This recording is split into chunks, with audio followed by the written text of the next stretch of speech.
केंद्र में आदरणीय मनमोहन सिंह जी की सरकार थी जो धर्मनिरपेक्षता की बड़ी झंडा बरदार थी, और राज्य में आदरणीय मुलायम सिंह जी की सरकार थी जो भी बड़े धर्मनिरपेक्ष रहे हैं, बड़े नेताजी हमारे आदरणीय। बोले क्या? बोले हिंदू गीत है। Can you believe?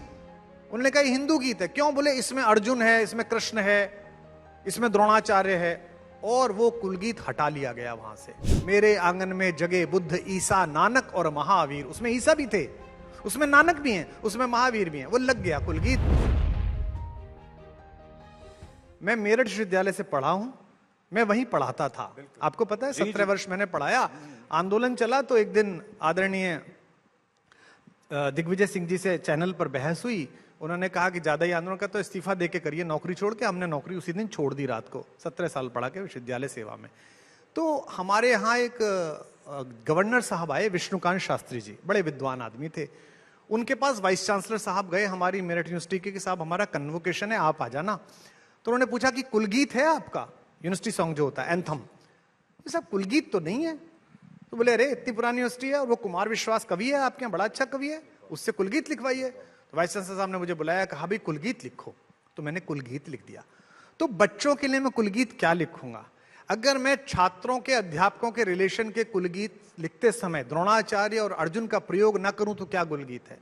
अगर मैं दुनिया के सबसे बड़े शिक्षक योगेश्वर भगवान श्री कृष्ण और सबसे बड़े शिष्य अर्जुन का उल्लेख ना करूं तो क्या कुलगीत है? अगर मैं वहां हनुमान जी का उल्लेख ना करूं जो ज्ञानीनाम अग्रगण्य है तो क्या कुलगीत है? तो मैंने एक गीत लिख दिया, मेरे आंगन में जगे बुद्ध, ईसा, नानक और महावीर। उसमें ईसा भी थे, उसमें नानक भी हैं, उसमें महावीर भी हैं। वो लग गया कुलगीत। उन्होंने कहा बहुत सुंदर गीत है, और मैंने उसका 1 रुपया भी नहीं लिया, क्योंकि मेरा विश्वविद्यालय है, मैं उसमें पढ़ा रहा हूं, वहीं पढ़ाऊं, तो मैं कैसे पैसे ले लूंगा। बहुत सुंदर कुलगीत। उसकी धुन बन गई, मैंने धुन भी बना दी, संगीत भी बना के फ्री दे दिया, वो सारे कॉलेजेस में चला गया। अब केंद्र में आदरणीय मनमोहन सिंह जी की सरकार थी जो धर्मनिरपेक्षता की बड़ी झंडा बरदार थी, और राज्य में आदरणीय मुलायम सिंह जी की सरकार थी जो भी बड़े धर्मनिरपेक्ष रहे हैं, बड़े नेताजी हमारे आदरणीय। उन्होंने वहां की ईसी में, एग्जीक्यूटिव काउंसिल में एक वकील साहब रख दिए, कमाल फारूकी साहब, आप जानते होंगे, पहले आते थे। जी। हम भी जानते हैं, हमारे भी मित्र हैं, वो हमें तब तक नहीं जानते थे। तो ईसी में, एग्जीक्यूटिव काउंसिल में प्रस्ताव गया कि ये कुलगीत पास होगा।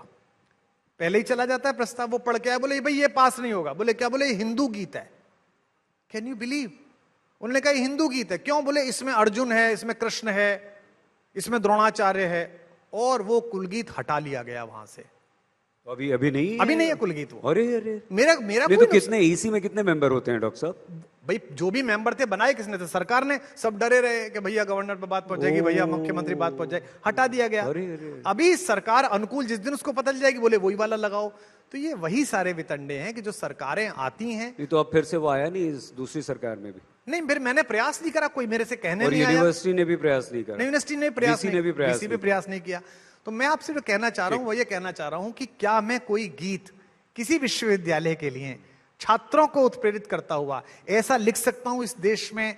जहां मैं क्या लिखूंगा? मैं यही तो लिखूंगा कि जैसे भगवान कृष्ण ने अपने शिष्य अर्जुन को पढ़ाया, हे आचार्यों आप कृष्ण बनकर पढ़ाओ, हे बच्चों आप अर्जुन बनकर पढ़ो, आरुणि बनकर पढ़ो, जैसे धौम्य के शिष्य आरुणि थे। तो बंकिम बाबू के पास कैरेक्टर क्या था? बंकिम बाबू के पास कैरेक्टर था लक्ष्मी, बंकिम बाबू के पास कैरेक्टर था दुर्गा, बंकिम बाबू के पास सरस्वती। अब बंकिम बाबू से कहो आपने इसमें जॉन थॉमस नहीं डाला, इसमें थॉमस डालो आप। वो भी तो भाई ईसा मसीह के भी तो शिष्य थे लास्ट सफर में, उनको डालो इसमें, पीटर डालो इसके अंदर। तो पीटर तो डलेगा नहीं।